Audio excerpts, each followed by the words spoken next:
Well, hello there. I actually have a couple other updates that I have recorded, but I still haven't uploaded that I need to upload. But here's the dogs. And there's the property, of course. In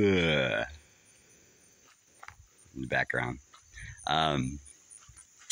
Today's a big day, though. I've been here for a month. It's actually kind of hell, and really not. I gotta make a video which I'm gonna be like off-grid living. Here's the truth. So off-grid living kind of sucks. It's got to be more expensive than what anybody thinks, and the trade-off is really not that beneficial. So I'm really not a big advocate of it right now. 1 month in, yeah, solar. I've been taking that apart and rebuilding it, and taking it apart and then rebuilding it. And I'll start with solar. Let's look at some solar stuff, right? So above here, in theory, there is about 2.3 kilowatts of panels. At present, probably 2 kilowatts that are actually connected because I reconnected everything.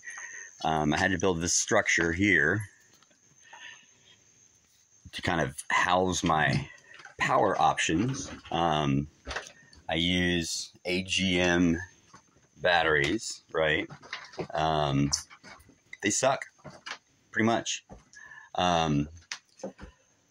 The new solar charger inverter here, it's dark in here, I'm sorry. It's the power building. You would think there'd be lights in here, right? No.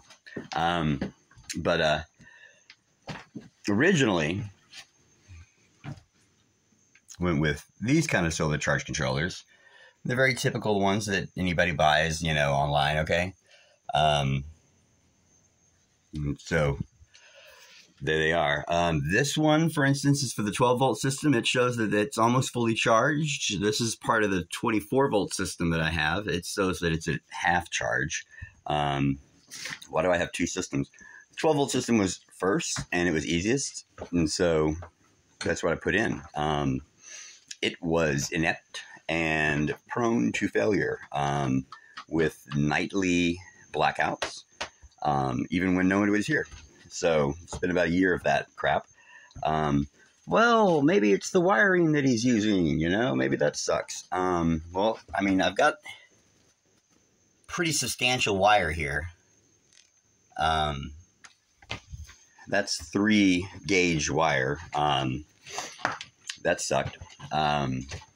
The 2000 watt inverter here, never produced 2,000 watts, ever. Never once. It generally will start beeping and shut down at about 600 watts. So that's not fair, actually. I will say that I redid some wiring. Instead of having what everybody always says, is they say to connect your solar charger to your batteries. I found don't do that. I found that if you connect your solar chargers to the inverter and then from the inverter to the batteries, that your inverter will actually get the energy that it needs to possibly function. So by connecting straight into the inverter, I would be able to actually run an air conditioner, which in Kentucky in July, that's kind of nice. So with that being said, though, it could run the air conditioner probably for about 30 minutes, and then it was dead. So this 12 volt was just so sorely inept. It is capable of running my LED area lights throughout the night. It can't meet the demand of, you know, anything more substantial than a light bulb. So from there, I decided to move to the 24 volt system. The 24 volt system was a marked improvement.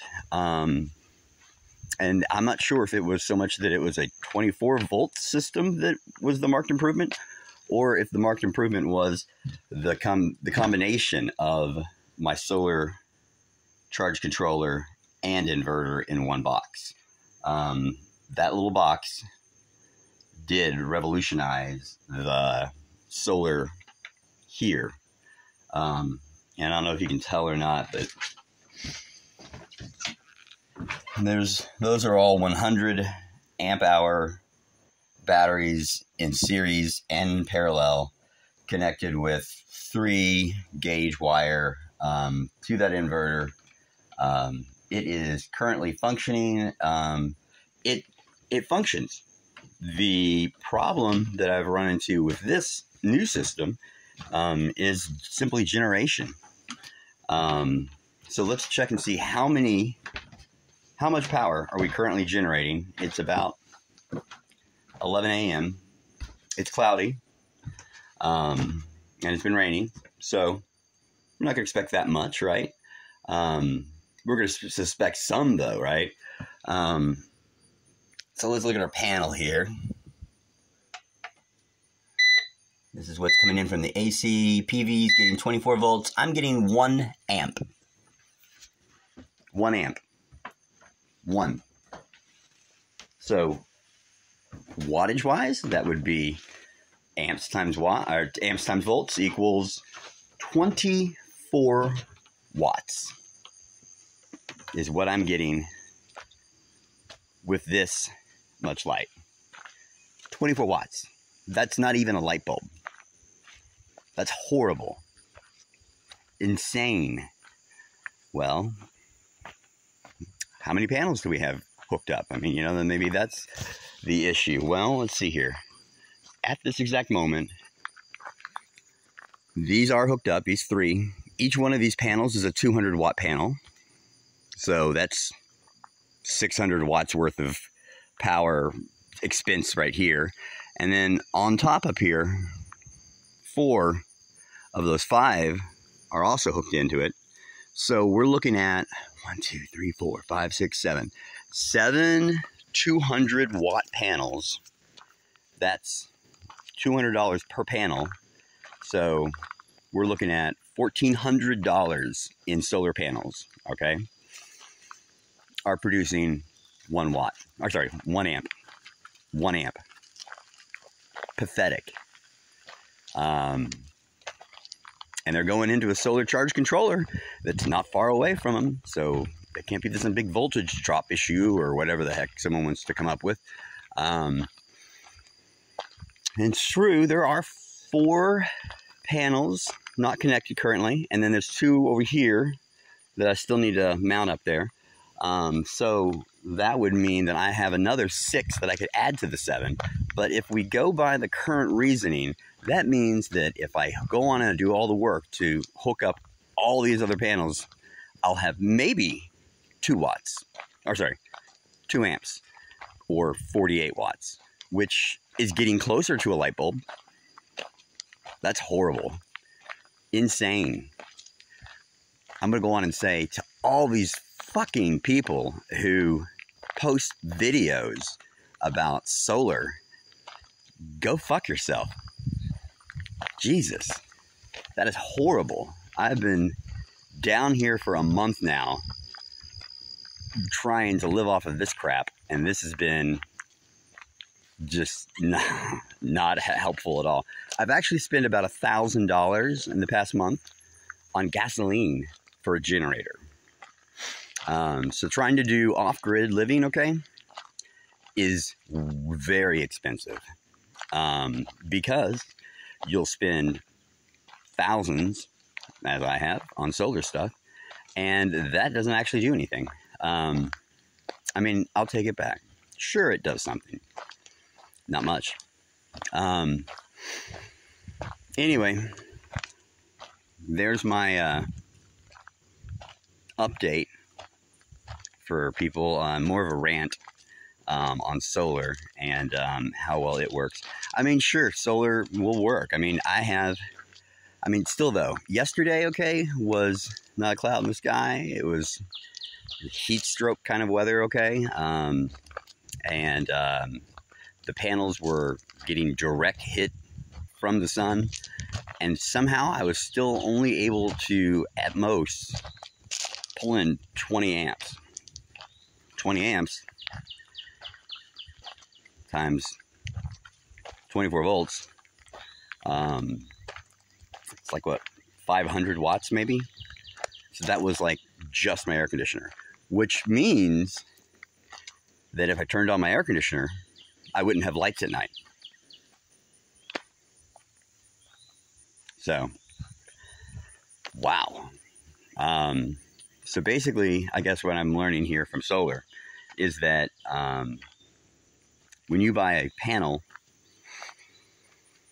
that says that it's going to produce 200 watts, you should probably expect about 10% of that to be true. Because I mean, right now, it will get cloudy. The sun will go down. And what you are left with is probably about 10%.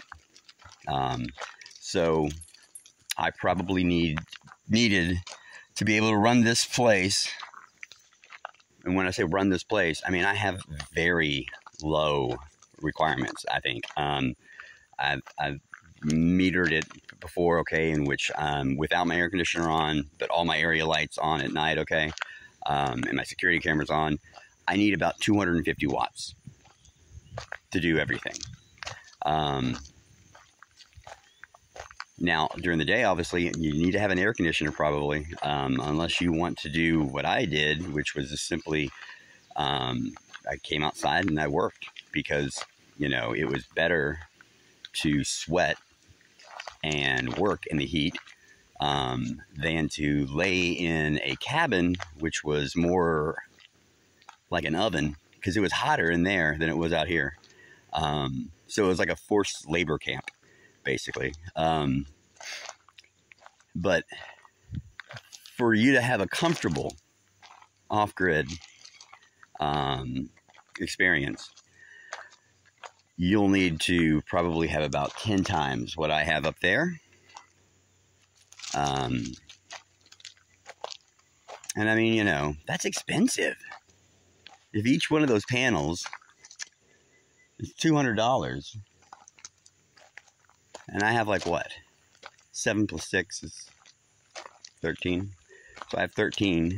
So I have 13 of them. So I have $2,600 worth of solar panels there. And I'm actually not counting, real quick, I'm only counting those that are right there. I have additional panels. I have 3 100-watt Renogy panels over here on the side. And then I have these really horrible, I mean, they're bad, flexible panels that I bought on Amazon that were, you know, advertised as 300 watt. They're more like 50 watt at best. And it was such an outright lie that they were 300 watts. They, in their kits, they sent out solar charge controllers. Their solar charge controllers couldn't even handle if they had been 300 watts each. So that's got to tell you something. I mean, they knew that their panels would never reach the advertised amount. So there you go. The truth about solar and off-grid living is that before you do it, you probably need to budget. I mean, I've spent about $10,000. You need to spend probably about 30.